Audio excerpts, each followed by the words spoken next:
अब विदेशी प्लेयर होंगे आईपीएल में बैन। क्यों होंगे?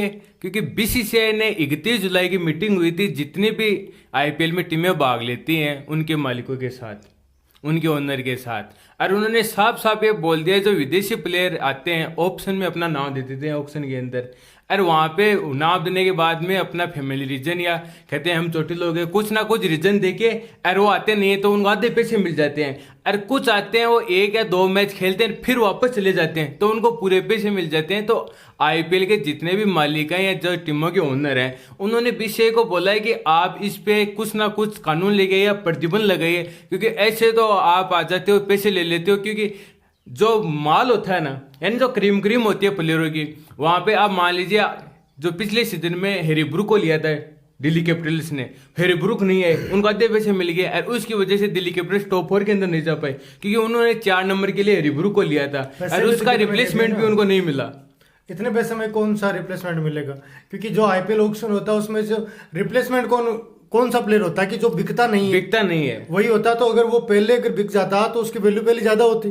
तो भाई जिसको कोई नहीं ले रहा मजबूरी में लेते हैं फिर उसको। तो अब ये बात मानते हो कि नहीं मानते हो? इनका सीधा सा काम है, सीधा सा फंडा ये है कि यहाँ आओ, कोई बोलेगा कि मेंटल इशू है, भाई मैं पागल हो रहा हूँ, यहाँ मेरे को फैमिली के पास जाना है, तो भाई तू अपने टीम के लिए मैच खेलता है तब कहाँ जाता है? इंडियन एक भी प्लेयर आपने सुना है कि भाई उसने ये रीजन देख के बाहर गया कि भाई मेरे पास फैमिली इशू? एक प्लेयर का नाम बता दें आप, आपका ध्यान में आता कोई? नहीं है अनिल, देखो ध्यान की बात नहीं है। मान लीजिए भाई चोटिल हो गया प्लेयर, लेकिन अगर आपकी चोट सीरियस है तो उसको टीम भी समझते हैं, टीम के ओनर भी समझते हैं, बीसीसीआई भी समझते हैं। लेकिन आप ये देखिए, यानी कि पिछले 2 या 3 सालों से ये रेगुलर चलता आ रहा है कि वहां पे ऑप्शन में अपना नाम दे देते हैं, 10, 12, 15 करोड़ में बिक जाते हैं। खासतौर पर ये ऑस्ट्रेलिया और इंग्लैंड वाले, इंग्लैंड के प्लेयर, ऑस्ट्रेलिया और इंग्लैंड के प्लेयर यही करते हैं बिल्कुल। अपना चाहे बेन स्टोक्स का नाम ले लो, चाहे मैक्सवेल का भी आप ले सकते हैं इसके मायने, मैक्सवेल का ले लिए, हैरी ब्रूक का ले लीजिए, आप पेट कमिंस का ले लीजिए, फिर आप एडम जंपा का ले लीजिए, यानी कि बहुत सारे हैं। यानी कि ये जो आपके कोरोना काल के अंदर जो आईपीएल हुआ था उसके अंदर आरसीबी के 3 प्लेयर तो ऑस्ट्रेलिया के चले गए थे, जिसके अंदर जय रिचर्डसन थे, एडम जंपा थे, माइक स्टोनिस थे, वो तो चले गए थे। तो एक टीम के अंदर 8 तो विदेशी प्लेयर कुल होते हैं। अगर आप 4 में खिलाते हो तो आप, अगर आपके ढंगे प्लेयर यानी कि जो आपकी क्रीम चली जाती है तो आप खिलाओगे किसको? भाई मजबूर में आप, एक बात अलग है कि भाई टीम के ओनर यानी कि 110 करोड़ रुपए, 120 करोड़ रुपए टेबल पे लेके आते हैं। वो क्यों आते हैं? क्योंकि उनको अगर उनकी टीम अच्छा करेगी तो उनको बेनिफिट वापस मिलेगा, उनका पैसा वापस आएगा कहां से? संतुलन बनाने के लिए तो वो बैठे ना वहाँ कि यहाँ इस प्लेयर को अपन पहले ले रहे हैं, उसपे कितने सारे पैसे कितनी टीमों में वो दाव लगाती हैं, उसमें से वो दाव जीत के उस प्लेयर को खरीदते हैं सबसे ज्यादा पैसे लगा के। उसके बाद वो प्लेयर आके बोलता है कि भाई मेरे को चोट लग गई। चलो चोट लग गई ठीक है, टीम साथ देती है, मेंटल इशू है। और जैसे मुंबई इंडियंस है तो वो तो प्लेयरों को घर जाके भी उनके पास उनके हालचाल पूछते हैं। सारी टीमें आप देख लो। नहीं चाहे देखो, खास तौर उसमें कोलकाता, मुंबई इंडियंस और चेन्नई का नाम आता है। लेकिन आप ये देखिए, मान लीजिए टॉप 10 प्लेयर हैं, वो सारी फ्रेंचाइजी, एक फ्रेंचाइजी के अंदर 2 प्लेयर चले गए, एक फ्रेंचाइजी से उसको जो प्लेयर को लेने आए थे वो सपोज उनको नहीं मिला, और उसके बाद वो जो बैकअप प्लान में जो प्लेयर लेते हैं और वो भी चला जाए तो उस टीम का क्या होगा? वो टीम गई गड्ढे में, वो आएगी 8वें 9वें नंबर भाई, वो तो चली गई ना। तो फिर उसमें 120। भाई देखो सर, सीधी सी मानना है, कुछ प्लेयर ऐसे जैसे राशिद खान अकेला बंदा मैच पासा पलट सकता है ना? बिल्कुल। उस पर 16-17 करोड़ रुपए लग चुके। वो आएगा कि उसको पता है कि एक मैच खेला 16 करोड़ के अंदर और जाके टेबल पे बैठ जाए। नहीं भाई, मेरे को तो दिमाग मेरा हो गया अपसेंट, ये खोपड़ी हो गई खराब, मेरे को यहाँ नहीं खेलना है और मेरे को रेस्ट चाहिए। तो भैया ये ऑप्शन से आने से पहले आपके कहाँ मेंटल इशू कहाँ चले गए थे? तो आप सीधा सा ये देखिए ना, क्योंकि सभी को पता है कि जितने आईपीएल में पैसे मिलते हैं उतने वो अपने पूरे 12 महीनों के अंदर चाहे सारी लीग खेल ले, सारी लीगों का पैसा मिला ले, अपने जो कंट्री के पैसे सारे मिला के भी उतने पैसे नहीं मिलते। जैसे पीसीबी है वहां, जैसे वो करवाती है अपने जो पाकिस्तान पीएसएल है, पीसीबी तो करवाती है ना ये? हाँ, पीसीबी करवाती है। तो ये यहाँ तो 75 लाख, 1 करोड़, इंडिया के तो होते ही 40-50 लाख रुपए होते हैं। बिल्कुल नहीं अनिल, वो एक अलग बात है, लेकिन यहाँ आपको बस 12 करोड़, 15 करोड़, 25 करोड़ रुपए। आप मान लीजिए भाई, मैंने अपना ऑप्शन में नाम दे दिया है और मेरे को सपोजली 10 करोड़ रुपए में खरीद लिया है। उसके मेरे को पता है अब मैं नहीं जाऊंगा तो मेरे को 5 करोड़ तो मिलने ही मिलने हैं। वो तो घर बैठे मिल गए ना, उसके लिए तो करना ही क्या। अरे अगर मेरे को पूरे चाहिए तो मैं जाऊंगा, एक मैच खेलूंगा और फिर कह दूंगा मेरे चोटिल हो गया, मेरे मेंटल इश्यू है, मेरे फैमिली इश्यू हो गए। अरे तो वो इस आईपीएल के अंदर ही क्यों आते हैं? आईपीएल का ऑक्शन पूरा होते ही क्यों आ जाते हैं वो? हाँ, जैसे ही ऑक्शन से पहले उनको कोई दिक्कत नहीं होती है, जैसे ही ऑक्शन समाप्त हुआ उसके बाद उनको दिक्कत होती है, और जैसे आईपीएल लास्ट होता है ना, जैसे आज फाइनल है और कल से वापस ठीक हो जाते हैं। नहीं, ये 1.5 या 2 महीने में ऐसा क्या होता है कि उनके साथ उनको दिक्कत होती है, नहीं, बाद में दिक्कत नहीं होती नहीं, तो दिक्कत तो यही है ना, तो उनको पता है क्योंकि बीसीसीआई हमें पैसे देती है, आईपीएल इतना पैसा देती है नहीं जितना आईपीएल में पैसा वो पूरी कंट्री की किसी लीग में नहीं है। पूरी यानी कि जो कंट्री की जितनी भी टीमें टॉप 5 आज के समय में, टॉप 5 जो सारे जैसे एनबीए वगैरह फुटबॉल सारे मिला के ना, उसमें टॉप 5 पे आज के समय में क्रिकेट आ गया, और वो आया आपके आईपीएल की वजह से आईपीएल आ गया। और आने वाले 5 या 10 सालों के अंदर आईपीएल टॉप पे भी चला जाएगा, बिल्कुल, क्योंकि एशिया के अंदर जो आईपीएल की जो व्यूअरशिप है ना वो लाजवाब है। और उसका सबसे ज्यादा मोटा कारण ये भी है क्योंकि इंडिया के अंदर है ना, यानी कि जो 2-2.5 महीने के अंदर हर आदमी, चाहे वो ऑफिस वाला हो, चाहे वो काम करने वाला हो, चाहे कोई भी हो, चाहे सरकारी नौकरी, कोई भी क्यों ना हो, वो यानी कि आज ना रात को 2 घंटे बैठ के अपनी फैमिली के साथ या अकेले अपना टाइम पास यानी जो भी हो वो एंजॉय करते हैं। बिल्कुल करते हैं। नहीं, अपन देखते नहीं है क्या, अपन आज के समय में कितने वीडियो से वायरल होते हैं, जैसे दूल्हे दुल्हन की शादी हो रही है, वरमाला का समय चल रहा है, लेकिन वो फिर भी मोबाइल लेके बैठे मैच के सोते हैं। बिल्कुल, हाँ, मैच देख रहे हैं। कमाल की बात है कि आईपीएल की जो रेवेन्यू बढ़ती है वो पर ईयर 10% या 5% नहीं बढ़ती, इनकी 200-400% ऐसे ग्रोथ हो रही है। बिल्कुल, जैसे और बाकी जो से लीग है उनकी बहुत कम, आईपीएल के सामने बहुत कम ग्रोथ होती। तो अपन ये कह सकते हैं कि पैसे तो ये दे रहा है, आने वाले समय में अगर कोई प्लेयर 50 करोड़ में भी बिकेगा तो दिक्कत नहीं होगी, बिकेंगे बिल्कुल आने से, क्योंकि हर साल इनके कुछ ना कुछ इसके पैसे फ्रेंसी के बढ़ाए जा रहे हैं प्लेयरों के ऊपर। फिर जैसे पहले 10 करोड़ 12 करोड़ हाईएस्ट थे कि यार इससे ज़्यादा नहीं लगा रहे थे, शुरुआत में ये 5 से 6 करोड़ थे, उसके बाद 15 करोड़ गए, और इस बार तो आप बता रहे थे कि 25 करोड़ के आसपास आंकड़ा चला गया था। नहीं, इससे देखो जो 31 जुलाई को मीटिंग हुई थी ना, इससे जो इंडियन टॉप प्लेयर है ना वो नाखुश भी हैं, क्योंकि वो चाहते हैं, क्योंकि उनको जैसे टीम ने रिटेन कर लिया तो वही 10-12 करोड़ रुपए मिलेंगे। अब सपोज मान लीजिए जसप्रीत बुमराह ऑप्शन में आ गए, 30 करोड़ से कम नहीं बिकेगा वो लड़का। बिल्कुल, सूर्य कुमार यादव आ गया, 30 करोड़ से कम नहीं बिकेगा। आपका विराट कोहली आ गया। तो ये जो टॉप क्लास प्लेयर है ये भी चाहते हैं कि हम ऑप्शन में है, या हमें ऐसा केस है जो फर्स्ट कैटेगरी है, सेकंड कैटेगरी है, थर्ड कैटेगरी है, उनकी प्राइस बढ़ाई जाए, ये भी है। अब मान लीजिए आपके मिचेल स्टार्क और पेट कमिंस जब मिनी ऑक्शन में आए थे, एक बंदा 20 करोड़ चला गया, एक बंदा 25 करोड़ चला गया, जो भी मिनी ऑक्शन के अंदर। अब की बार तो मेगा ऑप्शन होने वाला है और 120 करोड़ रुपए होंगे। एक चीज मुझे और बताएं, आईपीएल में जैसे कोई टीम है, जैसे विराट कोहली आरसीबी में, तो अगर वो टीम रिटेन करना चाहे तो क्या विराट कोहली की सहमति से रिटेन होंगे, या विराट कोहली ये बोलना चाहिए कि नहीं भाई मेरे को ऑक्शन में जाना है? नहीं, बीसीसीआई ने ये भी कह दिया कि प्लेयर और टीम दोनों की सहमति से प्लेयर रिटेन होंगे।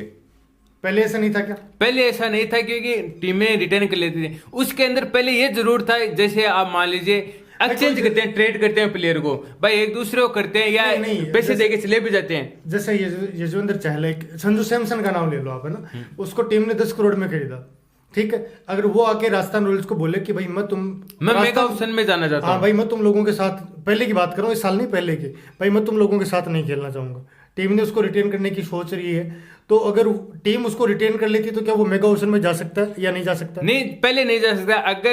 अगर जानबूझ के ऐसा करता है तो उसको 2 साल का बैन था, 2 साल नहीं खेले। रविंद्र जडेजा ने किया था, उस पर बैन लग गया था 1 साल का।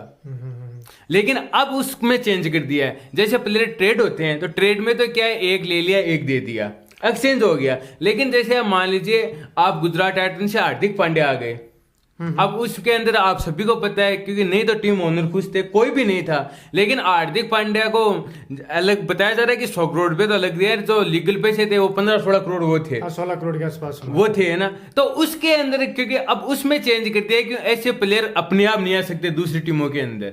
आप ऑप्शन में जाइए, आप छोड़ सकते हो, भाई हम ऑप्शन में जाना चाहते हैं, हम छोड़ सकते हैं।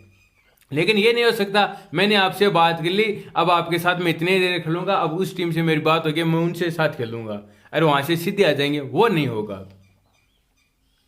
ये अच्छा हो गया वैसे तो, कि जैसे विराट कोहली बोले या जसप्रीत बुमराह बोले मुंबई से, भाई आप मेरे को बहुत कम पैसे दे रहे हैं, मैं ऑक्शन में जाना चाहूंगा। हाँ, अगर आप मेरे को रखना चाहते हो तो मेरे को दे दीजिए 30 करोड़। हाँ, या अगर आप नहीं दे सकते तो मैं जा रहा हूँ, ये होना भी चाहिए। बिल्कुल। फिर 31 जुलाई की मीटिंग के अंदर एक ये चीज भी हुई कि 4, 5, 6 कितने प्लेयर रिटेन होंगे। 3 इंडियन होंगे, 2 विदेशी होंगे, 4 इंडियन 1 विदेशी, या 4 इंडियन 2 विदेशी। कुछ टीमों का तो मानना ये था, जैसे पंजाब की टीम हुई, आपकी एक आधी टीम और जैसे एलएसजी हुई, वो तो चाहते हैं कि सारे प्लेयर ऑप्शन में, सारी टीमें नई सिरे से बने। दूसरी टीमें ये कह रही हैं कि 4, 5 से 6 प्लेयर हमें रिटेन करना चाहिए। हैदराबाद वाले जैसे जिनके पास नहीं, हैदराबाद वाले अगली बार ये नहीं कह रहे, करीम हैदराबाद वाले ये कह रहे हमें 7 या 8 रिटेन दीजिए। यही तो कह रहा हूँ कि ये तो वही बोल रहे हैं जिनके पास करीम भरी पड़ी है, वो बोल रहे हैं वो ट्रेविस हेड को छोड़ सकते हैं भैया। नहीं, पेट कमिंस है, हेनरी क्लासन है, मार्को येंसन है, यानी कि टॉप प्लेयर अभिषेक शर्मा है, तो वो तो छोड़ ही नहीं सकता किसी को। फिर आपके लिए तो दूसरी टीम थी केकेआर। किंग खान ने ये बोला था, शाहरुख खान ने वहां पे, कि 4 से 5 प्लेयर तो हमें रिटर्न दीजिए, और 3 से 4 ATM कार्ड भी दीजिए। यानी कि ऑप्शन में अगर दूसरी टीम एक प्लेयर पे 10 करोड़ लगा रही है और वहां पे बोली छूट गई है, उसके बाद में केकेआर के पास हो, चाहे दूसरी टीम का किसी टीम का वो प्लेयर हो, मान लिया रिंकू सिंह है, वो उनको रिटर्न नहीं किया, वो ऑप्शन में चले गए, और चेन्नई सुपर किंग उनके ऊपर 12 करोड़ की बोली लगा दी, लास्ट बोली है, उसके बाद में वो चेन्नई सुपर किंग के लिए बिक गए। फिर कोलकाता को ये मौका मिलेगा क्या अब आरटीएम से यूज करके रिंकू सिंह की अपनी टीम में ले गए या नहीं ले गए? तो अगर आरटीएम यूज कर लिया तो वो 12 करोड़ रुपए चेन्नई के नहीं कटेंगे, वो कोलकाता ही कटेंगे, कोलकाता में जाएंगे, चेन्नई को फिर दूसरे प्लेयर के साथ जाना पड़ेगा। ये तो गलत है। अब ये गलत भी है, सही भी है। गलत तो इस हिसाब से अगर किसी टीम ने किसी प्लेयर को अच्छे दामों में ले लिया है, मान लीजिए तो 20 करोड़ का वो 10 करोड़ में आ गया है, और सामने वाली टीम आरटीएम कार्ड उठा के अपने पास ले गई। और दूसरी बात ये भी है, जैसे कोई टीम जैसे ऑक्शन में जाते हैं तो उनका पूरा शेड्यूल होता है कि अपने को ये 11 प्लेयर चाहिए और इस पे अपने को दाव खेलने, मोस्टली 11 या 12 प्लेयर उनके, यानी कि मान लीजिए 15 प्लेयरों के ऊपर दाव रहता है। अब अगर उनमें से जैसे आपने कहा कि चेन्नई ने एक रिंकू सिंह को ले लिया है ना, जैसे आप मान लो कि रिंकू सिंह को ले लिया, संजू सैमसन को ले लिया, विराट कोहली को ले लिया, अब तीनों टीमों के जो बैकअप जो वाली टीम थी वो तीनों को वापस आरटीएम कार्ड यूज करके तीनों को लेके चले जाए, तो फिर तो चेन्नई का तो बेड़ा गर्क हो गया। बिल्कुल, बात तो यही है ना। तो इसके अंदर देखो, मेरे को लगता है कि आरटीएम का जो सिस्टम है ना, उसको तो खत्म कर देना चाहिए। फिर बात है कितने आप प्लेयरों को रिटेन कर सकते हो। आपके हिसाब से कितने करने चाहिए? मेरे हिसाब से रिटेन होने चाहिए 3 देशी और 1 विदेशी प्लेयर। और मैं जा रहा हूं पंजाब के साथ, एक भी नहीं होना, जब बछेड़ उठनी चाहिए। नहीं, मैं देखो वो बात है ना, पंजाब वाला सिस्टम है ना, वो तो मैं भी चाहता हूँ, लेकिन देखो अनिल, हर एक टीम की ब्रांड होती है। अब मान लीजिए देखो, मुंबई इंडियंस है, रोहित शर्मा हुए, हार्दिक, जसप्रीत बुमराह, सूर्य कुमार यादव, इनके साथ जा रही है। चेन्नई हुई, आपके पास MS धोनी है। अब उसमें एक MS धोनी का भी मुद्दा उठा था, जैसे IPL 2021 तक ये था, जो प्लेयर टीम इंडिया के लिए रिटायरमेंट ले चुका है और उसको 5 साल हो गए हैं, 5 साल के बाद में वो यानी कि अनकैप्ड प्लेयर की लिस्ट में आ जाएगा, उसको कम पैसे देने पड़ेंगे रिटर्न करने के लिए। ये चेन्नई वाले के श्रीवास्तव ने ये वहां पे जाके बोला कि आप ये रूल वापस लगा दीजिए, लेकिन सारी टीमों ने मना कर दिया, क्योंकि उनको मालूम है, क्योंकि टॉप प्लेयर पे वो ऋतुराज गायकवाड़, रविंद्र जडेजा और आपके शिवम दुबे को रख लेंगे, और 4 नंबर पे आप धोनी को रख के और 5-6 करोड़ रुपए देकर उस टीम को साथ जोड़ लेंगे, क्योंकि उनको पता है कि अगर उनको छोड़ेंगे तो हम उनको ले लेंगे, और अगर धोनी को नहीं छोड़ेंगे तो बड़े प्लेयर को एक को छोड़ना पड़ेगा। तो उसके बारे में बात हुई थी, लेकिन उसको साफ साफ मना कर दिया है, क्योंकि बाकी की 9 टीमें थे ना, और इसके सारे के सारे विरुद्ध थी। मुंबई इंडियंस वाले चाहते हैं कि 8 प्लेयर रिटेन हो। कौन कौन से नाम दे रखे 8 में? उसमें देखो, आपके लिए रोहित शर्मा है, सूर्य कुमार यादव है, ईशान किशन है, हार्दिक पांड्या है, टीम डेविड है, आपके लिए जसप्रीत बुमराह है, ड्राइव बेरिस है, यानी कि उनके लिए तो सारे के सारे, क्योंकि उनको पता है, क्योंकि भाई मुंबई इंडियंस अब की बार वो टीम थी तो जिसमें 2 विदेशी प्लेयर भी खेल के पूरी टीम बन रही थी, क्योंकि इंडिया के टॉप प्लेयर उनके पास ही हैं। देखिए, ईशान किशन, रोहित शर्मा ओपनिंग में आ रहे हैं, 3 पे सूर्य कुमार यादव आ रहे हैं, 4 पे हार्दिक पांड्या आ रहे हैं, तिलक वर्मा आ रहे हैं। तिलक वर्मा का भी साथ नहीं छोड़ सकते हैं वो, तो बात तो यही है ना। उस बंदे ने कैर भर पाया। तो देखो, सबसे अच्छा देखो मेरे को ये लगता है, पंजाब वालों को तो ये गलत किया पंजाब ने, एक बंदे को जिसने उसने शान बचाई ना उनकी। देखो पंजाब वाले, अगर शशांक सिंह को रिटेन नहीं करते तो इस बार आपको देखो पंजाब से ज्यादा जाएगा वो बंदा, नहीं जाएगा। देखो मेरे लगता है कि पंजाब शशांक सिंह को करेगी रिटेन, अर्शदीप सिंह भी है उस टीम के अंदर, उनको रिटेन कर सकती है। और उसके अलावा देखो, पंजाब के अंदर कर भी सकते हैं और नहीं भी कर सकते हैं, क्योंकि पंजाब के देखो, मेरे को लगता है कि सारी अगर टीम में नई सिरे से भी बनेंगे ना, तब भी पंजाब में खामियां रह जाएंगे। अपना एक भी पिछले वाला प्लेयर वो नहीं रखना चाह रहे हैं इस बार, मुझे ऐसा लग रहा है नए सिरे से। देखो, अर्शदीप सिंह को तो रखेंगे अनिल, क्योंकि इस टाइम पे इंडिया का नंबर 2 गेंदबाज है जसप्रीत बुमराह के बाद में, वर्ल्ड कप उस लड़के ने जिता दिया है। और कल का मैच भी उसने टाई करवाया। नहीं, उस मैच की तो बात ही छोड़ दीजिए आप। लेकिन ये हुआ था उस मीटिंग के। अब 10 अगस्त तक ये आ जाएगा कि कितने प्लेयर रिटेन होंगे या नहीं होंगे, ये बीसीसीआई फैसला दे देगी। और मेरे हिसाब से 3 और 2 होने चाहिए, 3 देशी और 2 विदेशी। कुल मिला के बात ये है कि अगर आप बेवजह किसी प्रकार का कोई बहाना करते हैं और आप पैसे लेके वापिस अपने देश ले जाते हैं बगैर खेले, तो आपको बीसीसीआई आगे में जो समय आईपीएल होगा उसमें आपको आने नहीं देगी। सीधी सी बात है, आप पर लग जाएगा बैन, आप कभी भी आईपीएल अब वो नहीं खेल सकते। ऐसी जानकारी के लिए आप हमारे चैनल स्पोर्ट विद छोरे को लाइक शेयर सब्सक्राइब जरूर कीजिएगा। आप सभी दोस्तों का बहुत बहुत धन्यवाद।